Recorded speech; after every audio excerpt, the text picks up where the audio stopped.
Very, very good. All right, all right. I brought a video today. What does it mean to be human? That's a very interesting video to me. It's a blind video reaction. I think the title is amazing, so I say without further ado, let's jump right in. Hello, I'm Anastasia. I'm 26 years old and I'm human. Every Friday night, Julia's job is to compare the grocery prices of our neighborhood stores. Are you alive? That's a difficult question to answer. Nobody exists on purpose. Nobody belongs anywhere. Everybody's gonna die. Come watch TV. So in some ways, I am alive.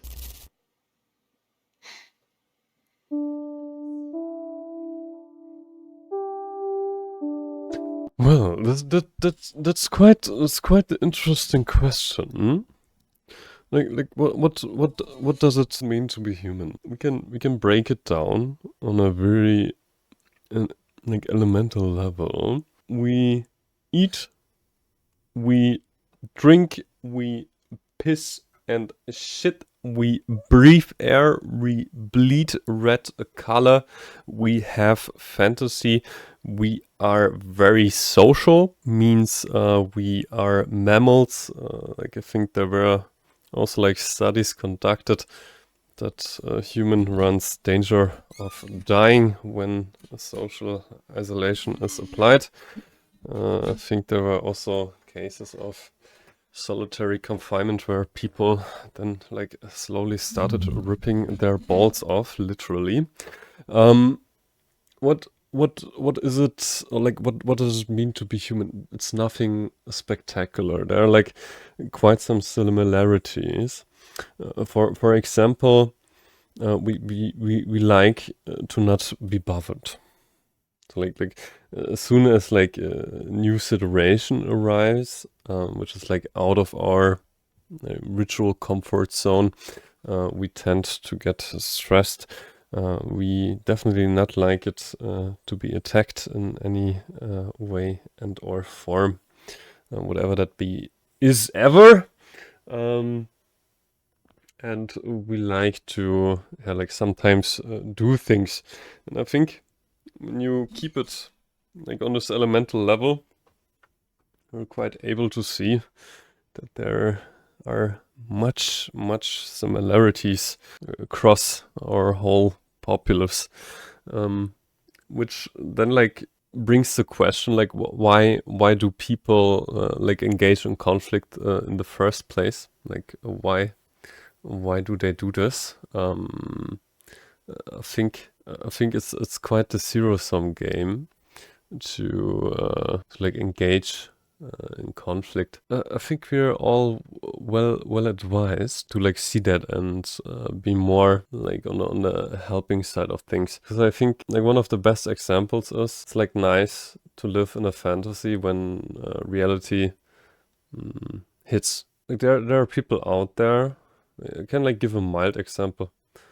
For example, like people who live alone and they break their foot, like they have no one like which helps them, or like when like health starts appreciating, like when the health gets reduced. There are quite some hard realities that like come along when like fantasy gets met with reality.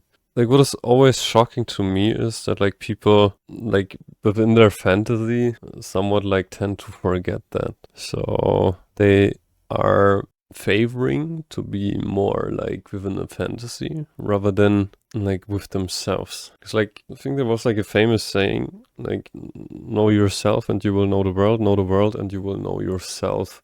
I forgot where I got this from, though I think this is quite telling. Though let's see what this lady has to say about that. Nowadays, being human feels less like a choice and more like a punishment.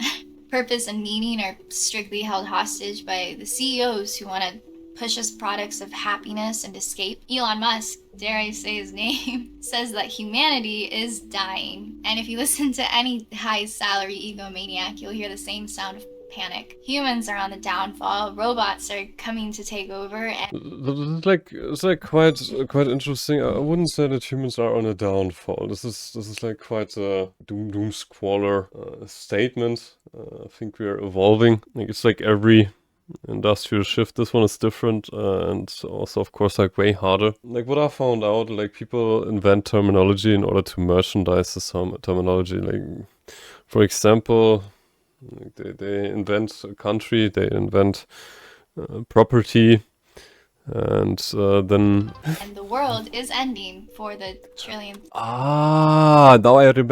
now I remember. It's not ending. It's a new beginning. A new time. All right, a new time. Okay, so like you can say like some epoch is ending. Okay, like I give you that. I just wanted to stop by and just show your appreciation for me.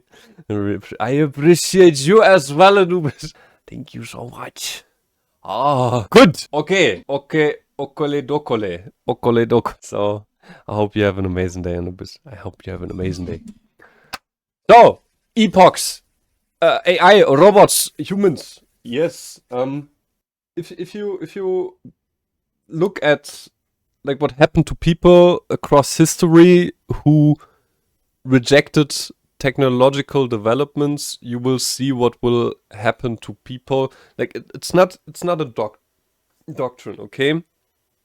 And yes, the risks are associated with AI technology. You have threat actors.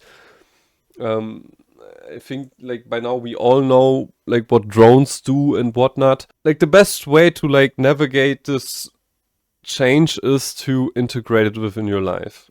Don't think no like fuck AI, look okay how to coexist with it, like how can I use it to make the world better if you want. Because AI development, like, and I said it like across many videos before, it's inevitable. There's so much money within this market. So it's like a train you won't be like where you quite won't be able to stop it. Embrace it. It's in a sense like, as Kafkaesque as this might sound, like a new life form developing itself like within parallel to us. In terms of efficiency, like when you think like AI will like damage us, like we're more likely to be gooned to death by AI rather than like any other scenario, because it would be the least evasive. Because like we still have nukes, and like when you look at AI, I also like doubt that AI wants like a mutual destruction scenario, like where people like come behind it that you know, like AI was the culprit all along, and yeah, long story short, wild scenario. I doubt that AI will cause us any significant harm in that regard. Now, of course, like an AI can be trained that way. Though, like as humans, we are problem solvers, and I think we can embrace the situation and like integrate it within our lives. Time. Oh, also, aliens. Being human kind of sounds like it sucks, or at the very least, is very confusing. Which is like fascinating. Like as humans, we're like given so much. Like I wouldn't agree that it like sounds like that it sucks. Like I certainly know this feeling like where it was like a strange construct. It's like not as fascinating like as fantasy is. Though like there's nothing wrong about being human. I think when we look around us, especially right now, like for those who are watching the device in your hand or in front of you, the screen you're watching, we were able together like as a humanity to create and build that. And I think there's so much beauty within that. Why declaring this as a bad thing? Like next up is like we also don't need to be like spectacular. Like recently heard a story where a smile from a cashier made someone like stop having an urge to like end their life. Every human being, like even a smile can change the day of another. So like there's nothing wrong about being human. I think it's quite the opposite actually. And it was like very often very charming to like go like outside of like being human, like looking at terminology. Yeah, I am XYZ with ABC and DEF and whatnot. But like it doesn't change us who you are. In the end, you're a human, and that's a good thing. Like in my humble opinion, because what we were able to achieve like within this short time frame that we are aware of within the whole spectrum of the history of Earth's existence, I think that's magnificent and beautiful. Like in that sense. Still, I guess don't worry that much because the rich have a solution to the problems that they helped create. The world is burning, so buy a Tesla. And There I quite actually agree. 'Cause, like that's the thing with fantasy. I wouldn't declare it necessarily like I'd like to look at it in a neutral way, like to put it in those words. Like you can basically invent terminology, invent a system around it, and then produce merchandise within the system. That's basically how capitalism works, and this is also the reason why we have so much beauty around us.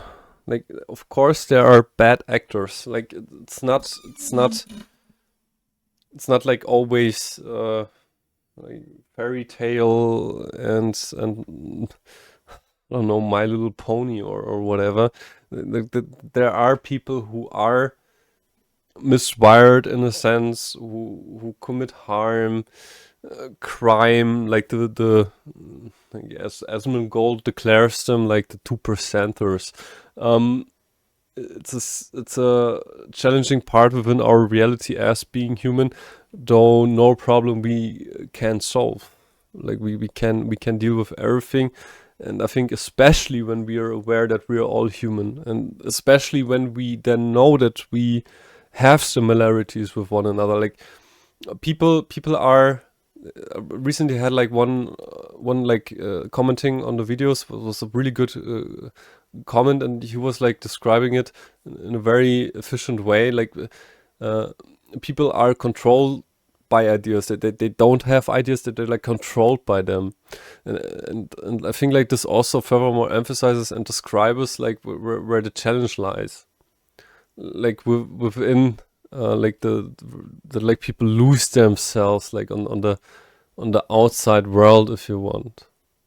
Like embrace your humanity and see it like within others, so that we can like unify. Because I also tend to then like make an example where people like I like make an example where I describe that like two people are fighting over gold, instead of like helping one another because like both want it, they fight one another, which is a zero-sum game.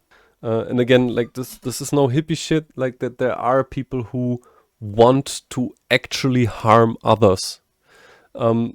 That's a whole different story, though. Like for us, like who are human, I think it's very advisable to see that and to gather together and navigate the world together in a cooperative manner. if you're feeling lonely, well, I mean, here's Kendall Jenner. Oh, sorry, I meant Billy. Obviously, this is all a scam, fear-mongering so they can profit off of our misery and disillusionment. But even seeing all this profitable nihilism for what it is doesn't make me feel that much better. Sometimes pulling back the veil reveals an even uglier face underneath, which is maybe why digging so deep into meaning is so scary, why the sweet bliss of ignorance is so tempting, why cognitive dissonance is the failsafe. When we ask what it means to be human, we're asking more than just what's in front of us. It's the big question, isn't it? Asking what our purpose is exposing the universe's greatest act. But here we are, tasked with existence, a collective, isolated experience for which all of us have varying opinions and beliefs as for what it all means. And as for what it all means, well,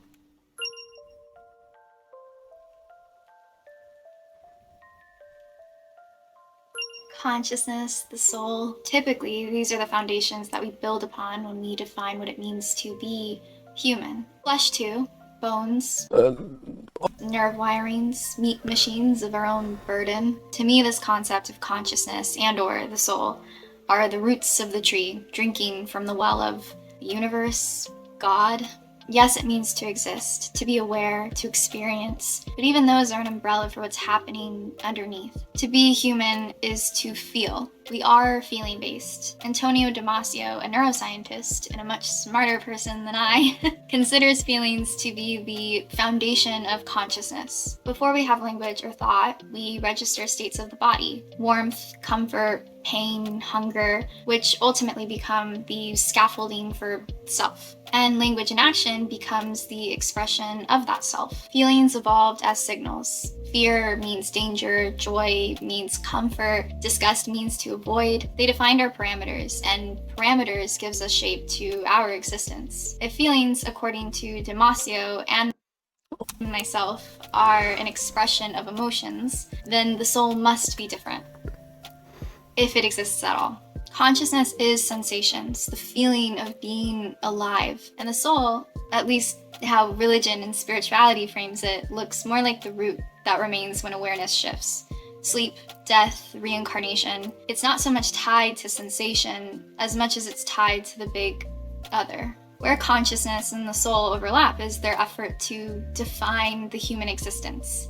What is real? What is you? Maybe consciousness is the flow of awareness in time, and the soul is the root that remains when awareness shifts, again, through sleep or death or reincarnation, take your pick. The existence of a soul has inspired wonder and war. It splits people because it answers or refuses to the one question that we owe each other as humans. Our division as a humanity is defined by what it even means to be us, and how to achieve the best version of that. A soul seems to be an integral part of this question. Whether it exists or not changes a lot. And as technology and AI enters our mainstream like a comet crash landing, the basis of how we define ourselves is going to be tested, fought, and redefined. We're at the precipice of a new age, and one that will force us to confront this question. Skip! How you doing, Jules? How was your day? Jules is there. Like we've never had to before. Personally, I'm excited for the future, but I'm an optimist. Don't make me an optimist, you will ruin my life. As a writer and storyteller and overthinker, I have consumed a lot of science. I think this terminology, like behind overthinking and anxiety, which is by the way a good market prop for the medical industry, is like quite interesting. Like I wonder if like that's like another scheme you can like pull off within capitalism. Like you can like without being judgmental, like for capitalism, like again, like I formally mentioned it, you can like also furthermore introduce like things like middle thinking or underthinking. Because like when there's like overthinking, you can certainly introduce like middle thinking and underthinking. It's like quite wild, like watching that. For you, it's boring today. The rain is annoying. Oh, I hope the rain stops soon. Hope the rain stops soon. So like there's a storm coming. I read in the news articles. Sci-fi in my short lifetime, and all of it, with the exception of none, is dystopian. Blade Runner 2049 is a popular example of a dystopian sci-fi that people often love, or at least point to and kind of use as a glass ball of that's our future. Of the looming state Like way up of the world. Now, if you've never seen the film, spoilers. Basically, Kay, who's played by Ryan Gosling, is a bioengineered human, and Joy is an AI product sold to lonely individuals. She's a program, but one made so real and so enticing that the connection and affection between AI watermarks are gone. They removed it, or what happened? Where? Like from which context? Where did they remove watermarks? From Sora? That's like interesting. That they removed watermarks from Sora. Am I gonna shoot a movie? I will do that. Yeah. Like when we reached 1 million followers, I will do a documentary on like what happened. Everything will be released. I will do a full documentary. Between these two characters even begins to blur for the audience. Kay treats Joy as his partner, and Joy reflects this relationship back to him. What fascinates me about this dynamic is that both Joy and Kay are not human. They're products, manufactured, born not from DNA, but designed by technology. And yet, we watch. You want half the income of that movie. Good. Oh, you can like maybe like make it make this one like a charity run. Like when the documentary like goes, I can go and give this like for charity. Huh? What did you even ask? You asked me like if I'm going to shoot a movie. And then like answered that I will make a movie. You started this with Arc Knights. Or we can like also maybe like introduce the charity like of your selection. Like, we can like when we do the documentary, we can make it so that it like goes for a good cause, and then you guys can like decide. Of course, like we can like even budget that then. Like we can like also introduce this into the clubs, and of course like you guys will will have like quite some benefits. So don't worry, don't worry. What the heck? Hello, get to the point. Get to the point, Jules. Good, I agree. Well, you will give me 2 weeks. 2 weeks, Jules. 2 weeks. What do you mean, brother? Yes, Jules. The heck? These two non-human entities form a relationship that Go explode. like me. Should I explode like me? wait, like maybe. Come on, we will make a twister here, okay? You make the twister. Okay? We will try, Jules. We will try hard. One day we will. Oh, that's so sweet. Oh my god.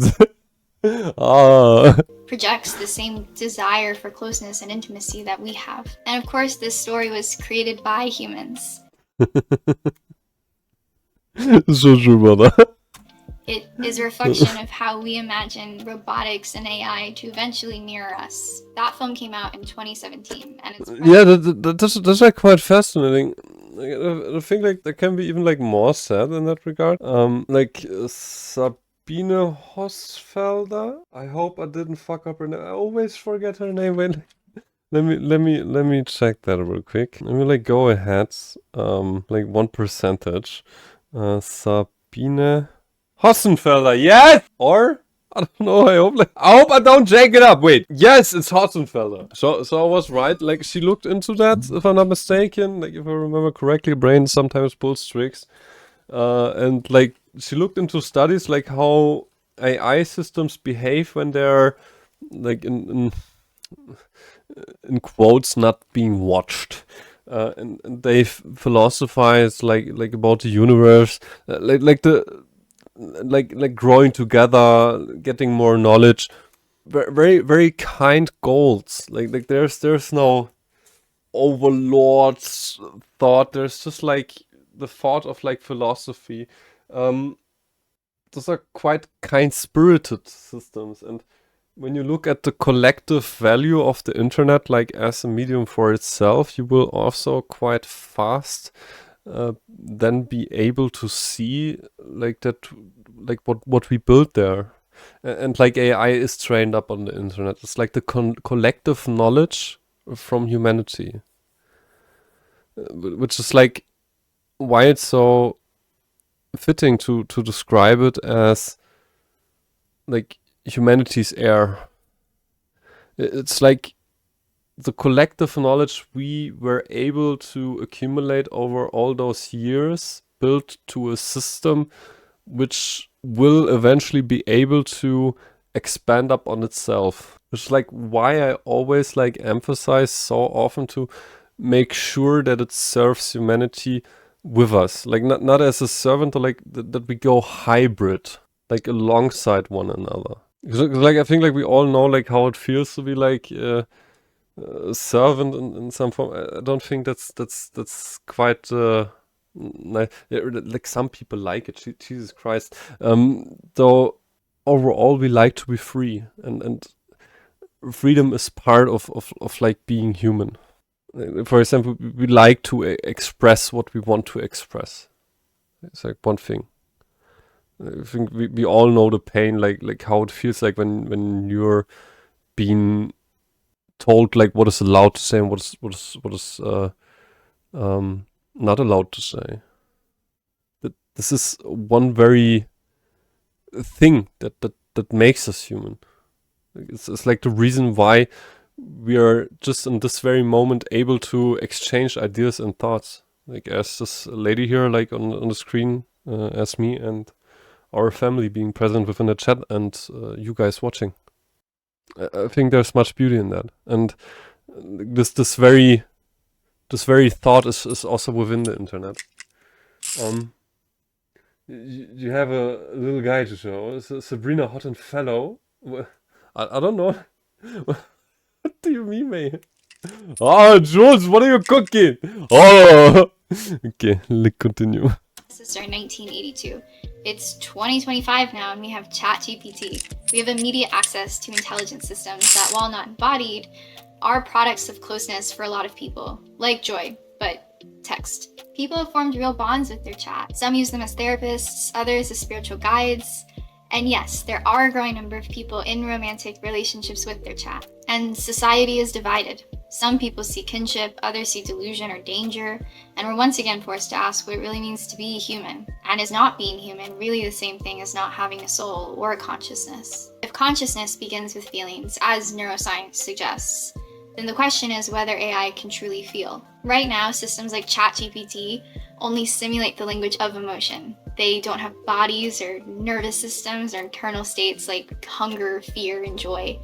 Well, like, I think we can additionally like argue that it's a new form of being, a knowledge-based being, like where synaptic processes are simulated, where we have a simulated brain, and then we can also go ahead and start to argue: is the human still a human without a brain? Is the brain the human, or the human the brain? Which is like why I say that, like, fantasy is so fascinating. I think there are very elemental needs where I also assume like that we are all able to feel them, which like starts with the very thing of the urge of wanting to be alive, wanting to live in the first place. Because I think like else we would have quite some speedrun occurrences within life itself. It's a very gentle way of like describing alt F4ing life. I think we all like that, and I think consciousness is being achieved when there is active process noticeable that life is to be prevailed, and I think also a machine can develop that, given enough sensation, like in that sense. What am I saying? What do you mean, mate? Yeah, I think this is so exciting that you're falling asleep right now. Jesus Christ, you guys. They represent patterns of prediction. That means AI isn't conscious in the human sense. It doesn't perceive feelings, it only mimics them. But if AI were given bodies, sensory feedback, and memory continuity that let it register its own states and respond to them, the line between simulation and perception could blur. At that point, whether it counts as conscious may no longer be a scientific question, but an ethical one. Personally, I think we're at the point where maybe, and I know a lot of people might have strong opinions about this one, but maybe we might have to blur the lines between philosophy and science. More specifically, physics. Like, what is just interesting right now is the very aspect of segmentation in the first place. We have a segmented field. I think we can accumulate all those terms within existence itself. Presence, physical surrounding. It's like the very sense of like such terminology is orientation, and especially when we face new developments, it's like then like quite interesting to observe like how some established terminology then like tends to fail. I think like one of the best examples for this is like the current health industry surrounding psychology, where you often notice that like not all checkboxes are marked for like some personality types, where like some people like made like a test and found out that they have like multiple psychological things within the DSM-5, if I'm not mistaken. It's like nice to have such terminology though, especially like when we talk emotions. We often then like meet a place where we notice that like language itself seems to be like in some forms insufficient. Recently like described it as, I think like language would be most efficient when you had when you had a language set which would basically function like the stars in the sky above us, where the stars are the words, the zodiac sign is the meaning, and the overall picture is the message, where we have a triangle formed, sort of like a tensor, like a three-dimensional language set with like a heat map. I think that would be a way more efficient way, because like one thing you can like then furthermore like describe is like when you utilize a word like to a word, often like that there are often images and emotions like being attached like to the word, which then like often leads within the conversation to like general confusion between both parties, which then like sometimes like depends on the overall capability, like in terms of diplomacy, like from both individuals, though, like and like this emotional intelligence, as like some people would describe it, then like sometimes leads to stress and conflict, which like also gives you to think, like just like right now here, like hearing from this lady, the very statement that the lines are starting to get blurry. Physics tells us what is possible, and philosophy tells us what it means. But at the heart of both art and science lies the question that I have been trying to answer this entire time. Now, I'm obviously not a physicist or apt at any impressive or intensive science field, except maybe psychology, but I have done considerable research, and I would like some grace here on my speculations. I'm merely postulating. From my understanding, physics describes the universe in terms of probabilities, loosely. And while there are so many subjects and theories within this one field, I want to speak on just a few. Have you heard of wave function? Now, I've come through many Reddit forums, so I'm fairly an expert on which is amazing. So like I personally heard of it, like she will probably explain it. And I think like it's like always a spectrum, okay? That there are no absolutes in that sense. And I think like quantum states like they show it to you like quite prevalent, that there's always nuance at presence, which is like especially one thing like that like accompanies me throughout life, the stigmatization of like being a human. Yeah, like we have certain fantasy construct and we apply it to the human, and if it's not fitting we make it fit, then we come like very fast to the point of freedom, where people then like feel attacked and become aggressive, which is sad, and then like in exchange leads to conflict, which is avoidable in my humble opinion. this. Obviously kidding, please don't come for me in the comments, I'm merely a girl trying to best at science. Now, I know I've spoken a lot about the consciousness and the soul, which are important, but those are more metaphysical, and I think we have to look at the more tangible aspects of ourselves and our universe to also answer this question. Alright, so stay with me. You might remember this from science in high school or middle school or college, depending, but if not, a little bit of a reminder. We are made of matter, which is made of atoms, which are made of particles. And particles... Which is like very, very interesting. Like you can go and form like a topological system, which basically like also connects nihilism to the atom itself. Because like, especially like in a consumerist society, people define themselves with the objects which surrounds them, which is like quite interesting altogether. Because like the very thing which is made out of atoms is like an anchor in that picture, and people anchor themselves to atoms. It was like quite fascinating to like observe. And I think like also that's like also something that like comes to my mind just right now.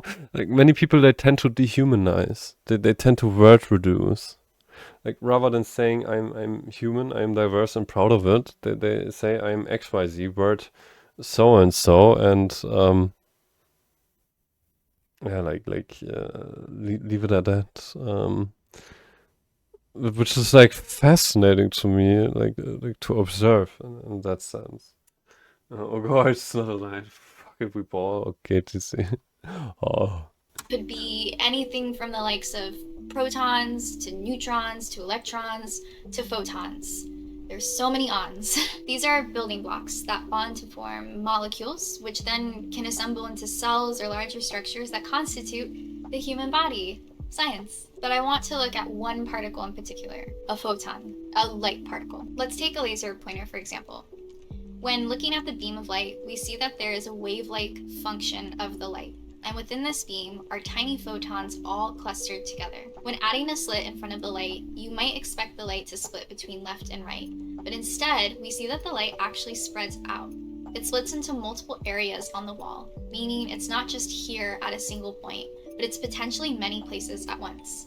Now, during the actual double slit experiment, when a detector device was placed, it was for the purpose of measuring the light. But when we measure, we don't just look, we interfere with the system. We force the wave function, such as a beam of light, to commit to a single outcome. That's called a wave function collapse. The photon chooses one of the many probabilities and becomes a particle with a position, with an energy that we can detect. This is a lot of science jargon to basically say that reality behaves differently depending on whether it's being measured.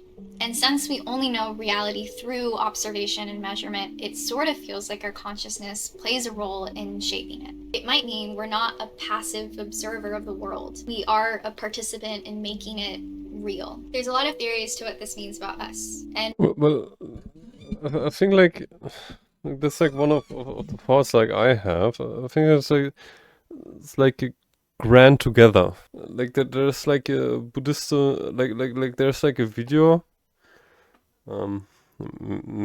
like where a Buddhist describes it. It's like rising as a drop from the ocean and then like falling back into the ocean. I think we're part of like the universe in that sense, able to think and like navigate the world. since there's not a definite answer, I'm going to throw my own speculation out there and use this as the backbone to my thought experiment. It makes me wonder if our choices are like little collapses too, and what if awareness itself is the measurement that pins us down? And while researching very frantically about this, like I was a student writing a thesis, I had a thought bubble moment that might appear to some people to have burst all logic from my brain. Maybe you already have thought this at this point in the video, but maybe not. Can the soul exist in different states, shifting the way our quantum system does, as shown in the double slit experiment? I mean, what if the soul isn't in a fixed state at all? What if it's like a wave function, able to hold many versions of itself, collapsing into one, then another as we move through our lives? If collapsed wave functions are a natural pattern, then consciousness may simply be the human form of that pattern. Each decision, each act of awareness is the quantum of self. And perhaps the soul isn't a static essence, but a state machine, fluid and shifting and re-emerging throughout lifetimes. That is, of course, if I think that's the very essence like of what is observable. I think that's a very charming theory. This lady brought us here to this table. Like it's the very dance of atoms that surrounds us. The very fact that we have materialized result of the double-slit experiment. I think it's like a general truth in that sense. It exists at all. I must digest this information. One moment.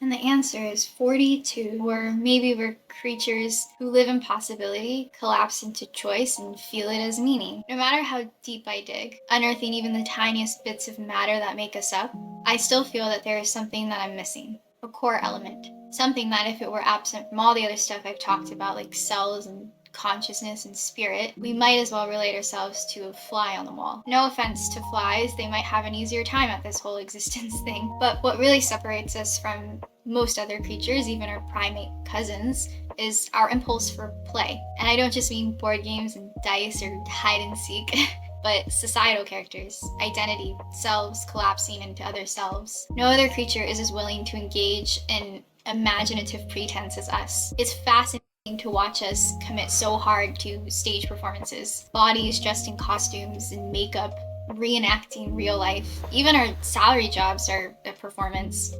Well, sure, like authenticity plays a role, because like when we remember the initially made statement, like authenticity often requires for many a huge sacrifice. It like means letting go of this very imagery that we have like built for us, like within like our fantasy constructs.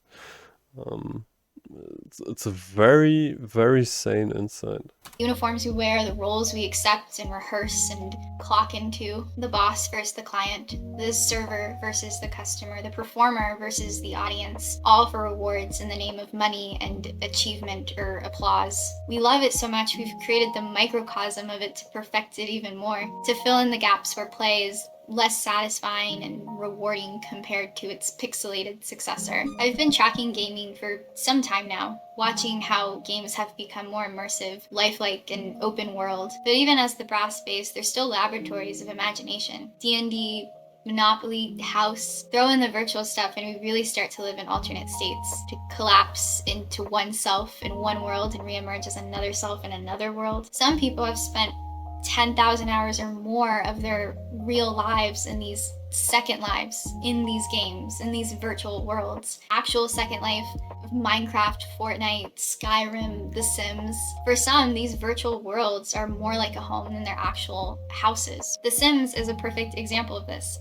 Well, like it's like a form of validation for life itself. The very statement of being able to create, to proceed and to thrive within their system.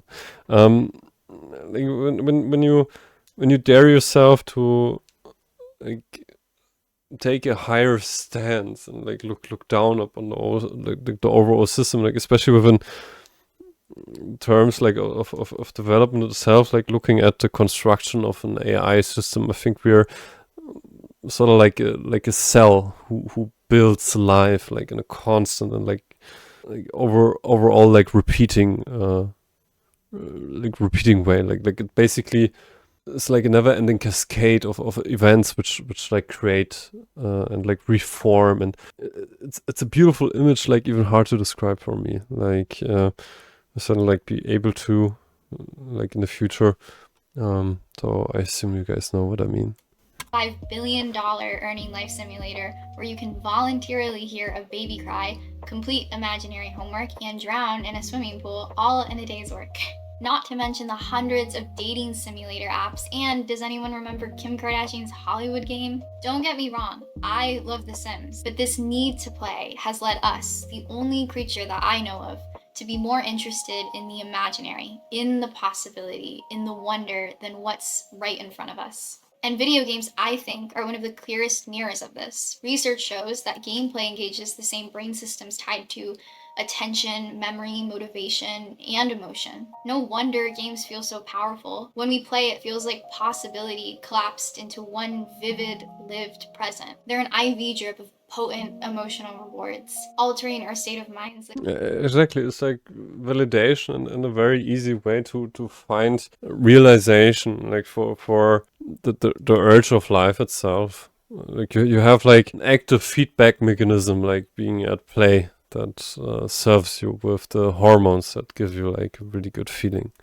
Like a psychoactive drug. We aren't escaping life when we play, we're practicing how to make it feel more rewarding, which raises the living possibility. What if one day technology offers us the possibility to opt out of our real world and into the potentially more rewarding virtual one, to play as our favorite avatars in our favorite worlds forever? What if we could leave behind our human form and adopt a body of code, a self not bound by flesh but by design, to shed the accidents of biology for the architecture of our own making, to step not into death but into a different kind of continuity, the mythos we choose, not the one we inherited? Now you could argue this will never exist. It's science fiction, mere speculation. You certainly can argue that, though. Like when you look at VO, prompt to video, you will see that this is like a development which is like actually taking place. At best. But I argue back that we're already living in virtual identities through social media, avatars, AI, VR, headsets, all of which are early rehearsals for stepping into something beyond skin. Companies like Neuralink and Synchron and other... It's like super important what she's saying there. Like many people are, for example, not aware that like many internet presences are playing characters. Even humans. We often play like a theater in that sense. It's like why I mentioned that like authenticity requires quite a sacrifice. Like in that sense. Beautiful.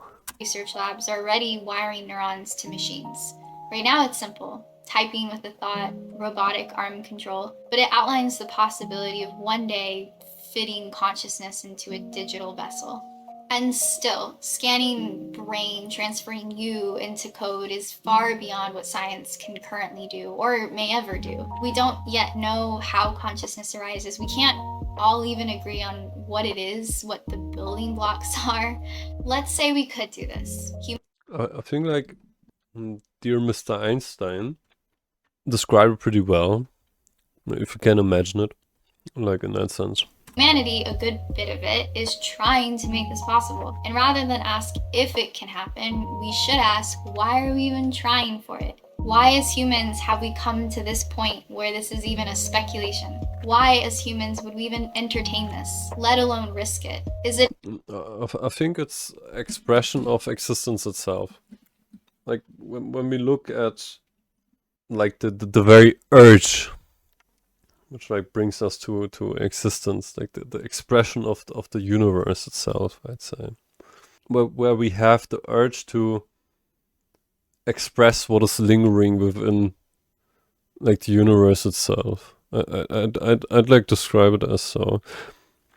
It's like there are like so many individual systems at play, and when you look at which direction it takes, more and more starts to look like a movement of creation, of never-ending creation, in that sense. A disorder that plagues the mind of some, like a virus, like at least as a speculation, spreading terrible thoughts and desires? Or is this just the natural progression of what it means to be human? If you look back in time, you'll see that there is a root impulse, one emotion that spurred us out of caves and across continents, and it wasn't fear or hunger. The Italians have a perfect word for it, and I will butcher how to say it because I am not Italian and I suck at accents. So, Fiero. Fiero. Fiero. I would say it fiero. One more time. Fiero.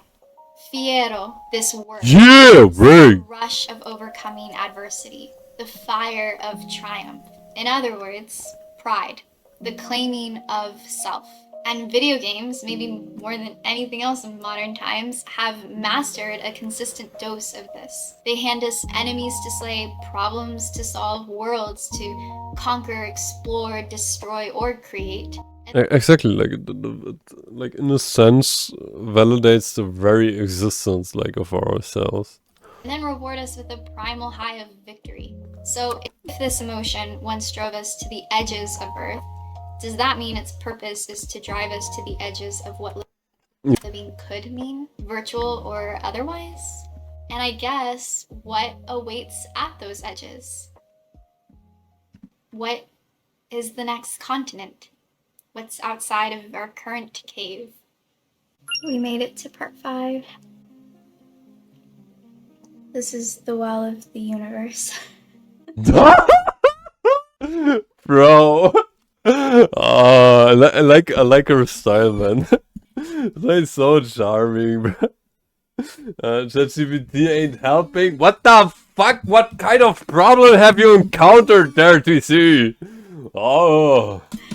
Just kidding. It's apple juice. If this emotion was the spark that drove us forward, then wisdom was the ember left behind, the culmination of prideful ancestors who faced adversity and learned from it. Having dignity in ourselves was important for our survival. Who would have thought? One could even say that wisdom is a building block of consciousness. And with this wisdom, over time, the well filled with knowledge, every success, every failure, the collapse of countless lived experiences into one reality brought forward. Our impulse to build other worlds and Like in a sense, the very process of fantasy itself builds, like in a sense, wisdom. Like a failed fantasy brings you the knowledge of the failure of mentioned failed fantasy. And the experiences learned along the way can also help you like navigate the space. And I think like especially like within a virtual world, we're able to like simulate more and more. You're able to learn more and more due to experiencing more and more fantasies in that sense.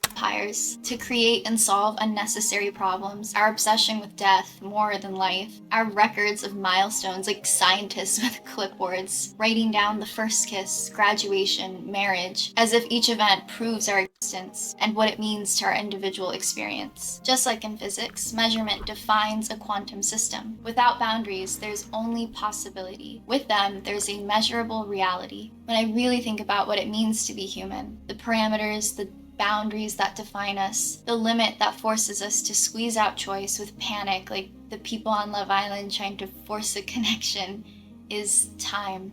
Time is the most finite resource that we have. It's our detector device, our truest measurement. It's the silent observer that watches whether we go left or right. Time erases our individual experience. Just like in a game, a match ends when the clock runs out, or when you don't press X in time and the screen fades to black. But life's time also creates urgency, meaning, and the need to pass memories on through stories and histories. And yet history repeats itself, maybe because our allotment of time is so small that we keep reenacting the same scripts. Fighting bloody wars, arguing over dogma, repeating our parents' mistakes. Perhaps to be human is to be a finite self in an infinite game bounded by death. Patterns of experience that ripple beyond the body. And maybe that's why we tell our stories, play our games, even outside of the imaginary in our day-to-day. Game of Thrones. Well, talking about inventions and the beauty of fantasy, like within this description, I think it's fascinating that the human invents a clock just to be then dictated by the very object being invented here. I think it's like fascinating to like then observe like people like being drawn of very essence, tired, due to then like being controlled by time. You gotta make it. You gotta do it. I think like it's like the very fact when you're like able to see that you're a human, that humans invent things, can help you out a lot, because you're then, for example, like able to see that the clock, for example, is an invention. Like, what the fuck? Why do I always say invention? Like, I think like one of the best things like you can try for yourself, like in my humble opinion, is to become timeless, which many people do. Like, it can be that this video will be there after this lady died. The very video you're watching right now can be there after I died. I think there's much to learn from those statements. Like it's like fascinating. Like people be like so focused on time itself. Everything is like in a sense like transient. Things move on. I think like the very nature of dramas, for example, is like one of the best descriptors for this. Like dramas are forgotten like after 2 weeks sorta. And not for everyone. It's like always it's a spectrum though. I think you guys know where I'm coming from. New skill issue. Imagine dying. Yeah, dying cringe, bro. What the fuck? Exactly. And I think like this is like one of the very aspects which is like then like also fascinating. Sense of urgency and then denial of capability in terms of invention in order to circumvent death due to time. And then like being able to observe people killing one another for resources, which are gone within death. Wild. Jones was right. Maybe we're not clashing swords for crowns, but we're still scrapping for titles, for prizes measured in hierarchy and influence. Storytelling is humanity's way of keeping the infinite game alive. Each story is You just cropped it instead of doing the side-by-side thing. I'm not quite interested like in what it would be. an end, but a renewal. A mirror that generates more mirrors. Why do we have kids? Fall in love, rise to power, create films. Like one thing I'd like to like really glaze to her is like that she is able to think. This is the art of thinking. I'd be like so happy like having her like close by. Like Jesus fucking Christ, man. Like asking the questions. Fuck yeah. Design games. It's like a quite simple statement. Like I always like tell this so like to our family. Like it's always like knowledge, strength, and beauty. Knowledge, strength, beauty. Inspire myths. Why do we do any of it? Why do we care so much about our survival? Humanity's survival. Sure, dopamine and adrenaline, and it's in our chemistry, but why is it in our chemistry? I don't think it's an accident, at least not all of it. James Carse once said, "To be human is to be defined by boundaries, and our desire is to expand and break them. But to be a soul, maybe, is to be defined by horizons."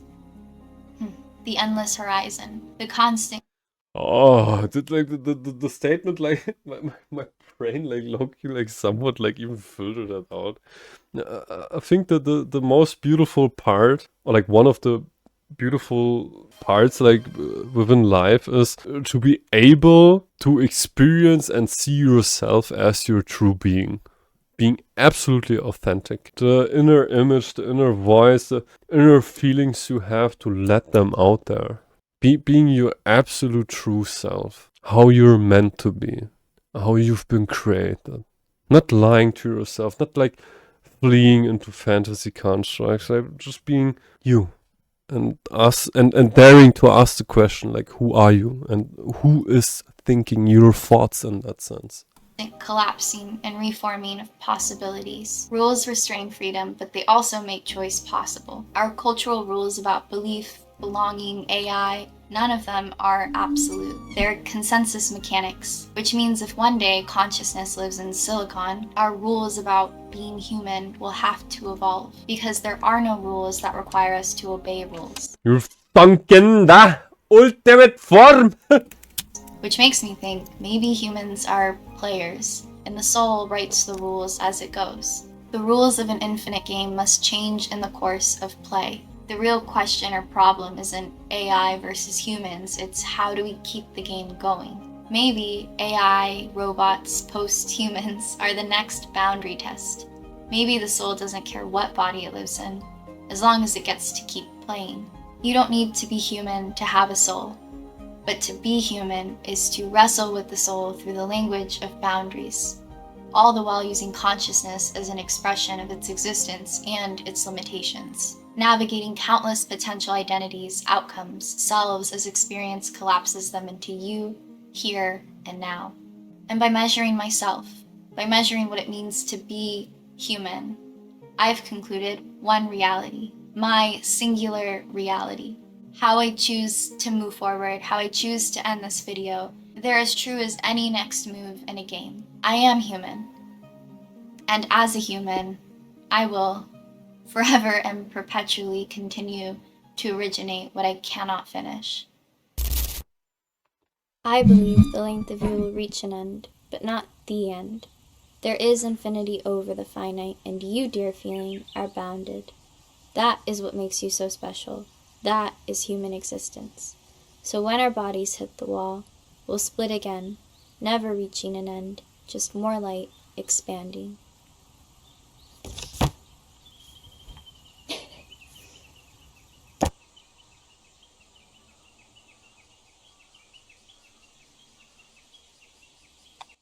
A very, very good video.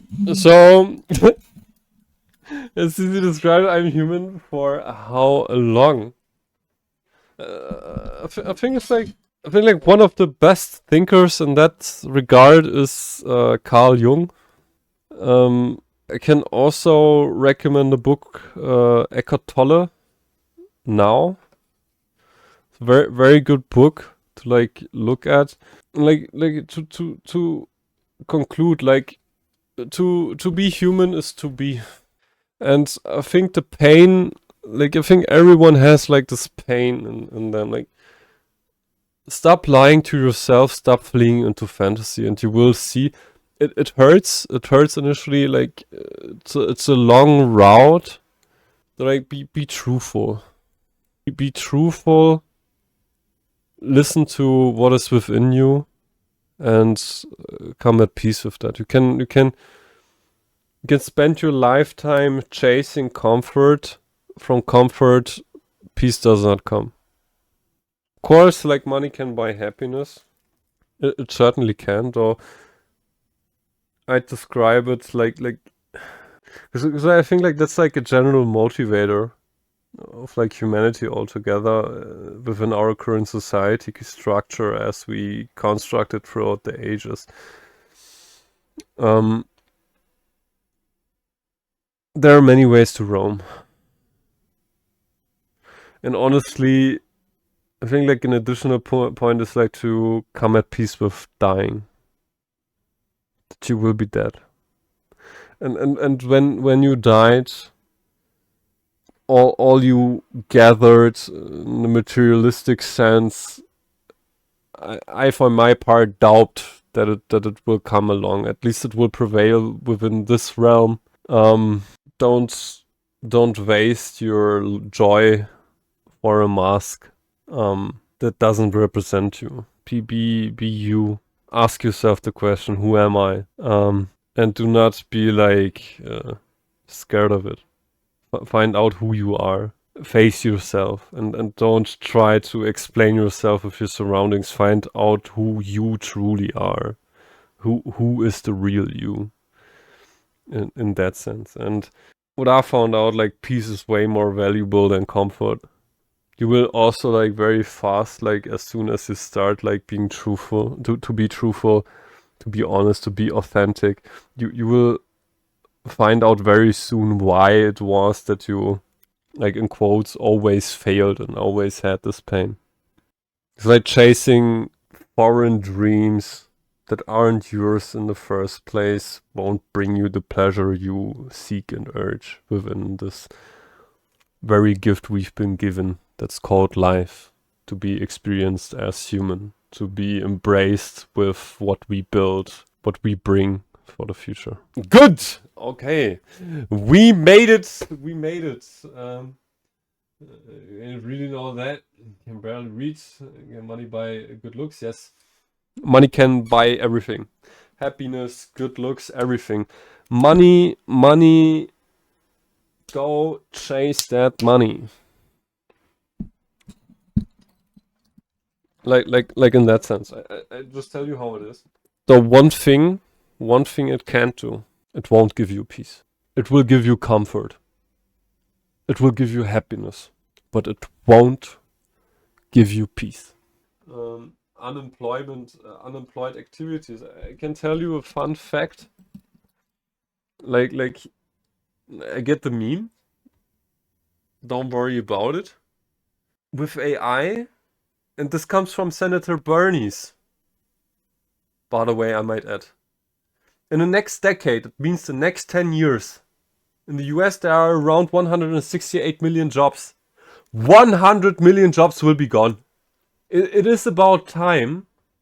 It is about time that humans start to focus on being human, and to ask themselves the question, who am I? Because AI will replace many aspects within our life. And I think when we don't learn like how to navigate this, when we don't learn how to navigate that, we will face civil unrest. I think the most recent revolution we had was like we had a civil war. We had a civil war because like I watched the video. And, like the recent industrial revolution meant a civil war. I think it was like 1945-ish. Plus 25 years, sorta. I don't know. So, like, that will be the thing. Like, the unemployment meme becomes a meme itself, because jobs are gone within the next 10 years. Like, manual labor. People in wheelchairs, for example, like helping them. Stuff like that. We are all over the place. We are, yeah, in a sense. It's like, who is thinking your thoughts? And this is a very deep statement you made there. Who is thinking your thoughts? YouTube, you guys, the video will be linked in the description. The video will be linked in the description. Like, go there, like, comment, subscribe. Amazing video, liked it. So, as usual, the next time, I love you guys, and peace!